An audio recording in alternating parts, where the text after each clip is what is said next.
Hello friends, હું છું Divya food કિચનમાં તમારું સ્વાગત છે।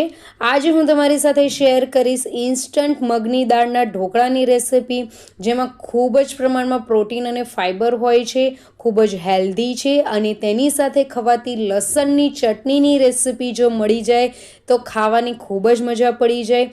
તો ફ્રેન્ડ્સ, આ રેસિપી એકવાર જરૂરથી ટ્રાય કરજો। આઠા વગર, કોઈપણ જાતના ઝંઝટ વગર, પલાળ્યા વગર આપણે આ રેસિપી બનાવવાની છે।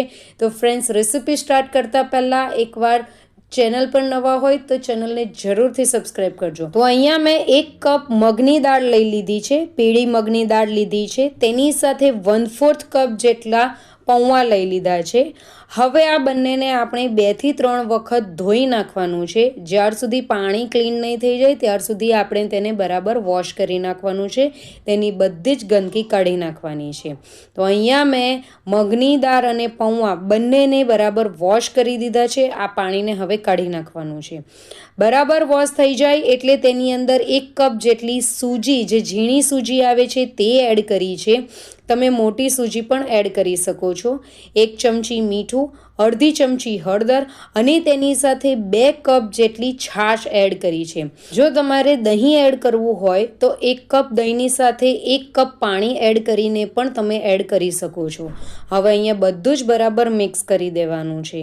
બધું બરાબર સરખી રીતે મિક્સ થઈ જાય એટલે તેને ઢાંકીને 2 કલાક માટે રેસ્ટ આપવાનો છે। જો તમારી પાસે ટાઈમ ઓછો હોય તો તમે 1 કલાક પણ રેસ્ટ આપી શકો છો। ત્યાર સુધીમાં આપણે અહીંયા લસણની ચટણી બનાવવાની છે।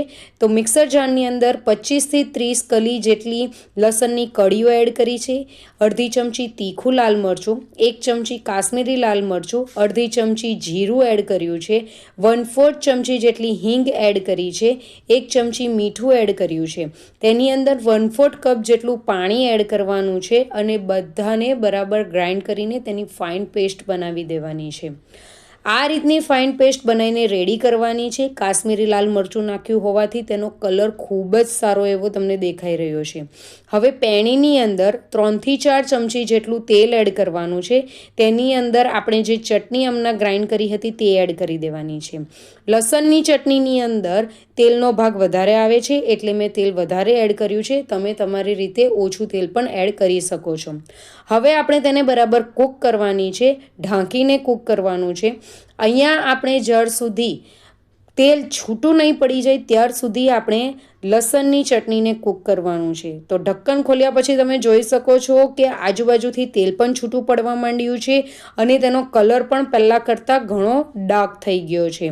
તો હવે અત્યારે ગેસની ફ્લેમ બંધ કરી દેવાની છે। તો તમે જોઈ શકો છો કે ચમચીથી હું ગમે એટલું બી તેલ ઉપરની સાઈડ લઉં છું છતાં મિક્સ નથી થતું, એ અલગ જ થાય છે। તો તેની પરફેક્ટ કન્સિસ્ટન્સી છે, આ રીતની ચટણી હોવી જોઈએ। તો હવે તેને ઠંડી પાડવા માટે મૂકી દેવાની છે।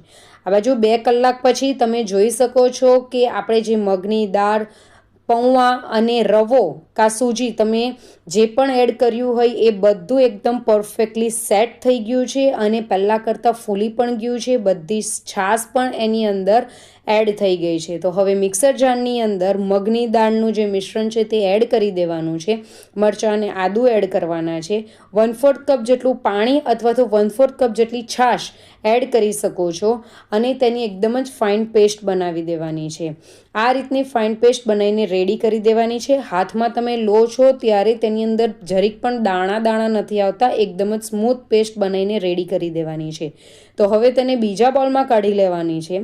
બીજા બાઉલમાં કાઢ્યા પછી આપણે તેને થોડીવાર માટે સાઈડ પર મૂકવાનું છે। અહીંયા સ્ટીમરની પ્લેટ સૌથી પહેલાં રેડી કરી દેવાની છે, તેની અંદર તેલ એડ કરીને બરાબર તેને ગ્રીસ કરી દેવાનું છે। તો હવે તેને સાઈડ પર મૂકીએ। આ બાજુ આપણે જે બેટર રેડી કર્યું હતું તેની અંદર 2 ચમચી જેટલું તેલ એડ કરવાનું છે।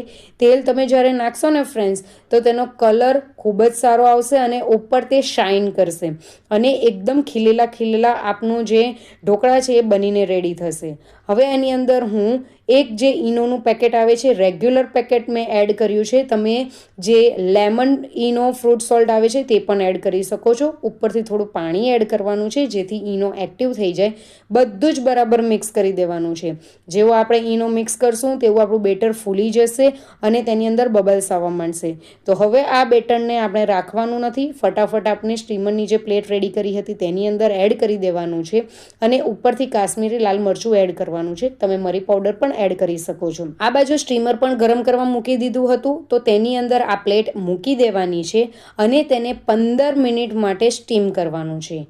વચ્ચે વચ્ચે ખોલવાનું નથી. 15 મિનિટ પછી તમે જોઈ શકો છો, હું તમને સ્ટીમર ખોલીને બતાવું છું. તો વાવ, ઉપરથી એકદમ જ મસ્ત તેનો કલર આવ્યો છે. પહેલાં કરતાં બેટર આપણું ફૂલી પણ ગયું છે અને ચપ્પુ જ્યારે આપણે મારીએ છીએ ત્યારે એકદમ ક્લીન આવે છે. તેનો મતલબ કે આપણું બેટર એકદમ જ પરફેક્ટલી સ્ટીમ થઈ ગયું છે. તો હવે તેને લઈ લેવાનું છે અને ઠંડુ પાડવા મૂકી દેવાનું છે. ઠંડુ પડી ગયા પછી જ આપણે તેની અંદર કાપા પાડવાના છે. તો અહીંયા ઠંડુ પડી ગયા પછી હું તમને કાપા પાડીને પણ બતાવું છું. ખૂબ જ સરળ રીતે કાપા પડી જાય છે. તો એની ઉપર વઘાર કરવા માટે વઘારિયું મૂકી દીધું છે. તેની અંદર 3 થી 4 ટેબલસ્પૂન જેટલું તેલ એડ કરી દીધું છે. તેલ ગરમ થાય એટલે તેની અંદર 2 ચમચી જેટલી રાઈ એડ કરવાની છે. રાઈ તતરે એટલે તેની અંદર 2 ચમચી જેટલા તલ એડ કરી દેવાના છે. અડધી ચમચી હિંગ એડ કરવાની છે. તમે મરચાંને કટ કરીને પણ આની અંદર એડ કરી શકો છો. હવે આ વઘારને આપણે ગરમ ગરમ વઘાર ઢોકળાની ઉપર નાખવાનું છે. તેના પહેલાં આપણે કોથમીરના પાન એડ કરવાના છે અને તેની ઉપર આપણે વઘાર એડ કરવાનો છે. તો કોથમીરના પાન એડ કર્યા પછી વઘારને આપણે એડ કરી દેવાનો છે અને ત્યાર પછી તેને બરાબર ફેલાવી દેવાનું છે. તો વઘાર ફેલાઈ ગયો છે. આપણે હંમેશા વઘાર જ્યારે નાખીએ છીએ ત્યારે આપણે કાપા સૌથી પહેલાં પાડવાના, પછી જ વઘાર આપણે એડ કરવાનો છે. તો અંદર સુધી આપણો વઘાર જશે. હવે હું તમને ઢોકળા કાઢીને બતાવું છું. તમે જોઈ શકો છો કે ખૂબ જ ફ્લફી અને એકદમ જ જાળીદાર એવા ઢોકળા બનીને રેડી થયા છે. આ ઢોકળા આપની હેલ્થ માટે ખૂબ જ સારા છે. આની અંદર બહુ બધી માત્રામાં પ્રોટીન અને ફાઇબર હોય છે. તો મગની દાળના છોકરા નાના બાળકોથી લઈને મોટા માટે ખૂબ જ હેલ્ધી છે.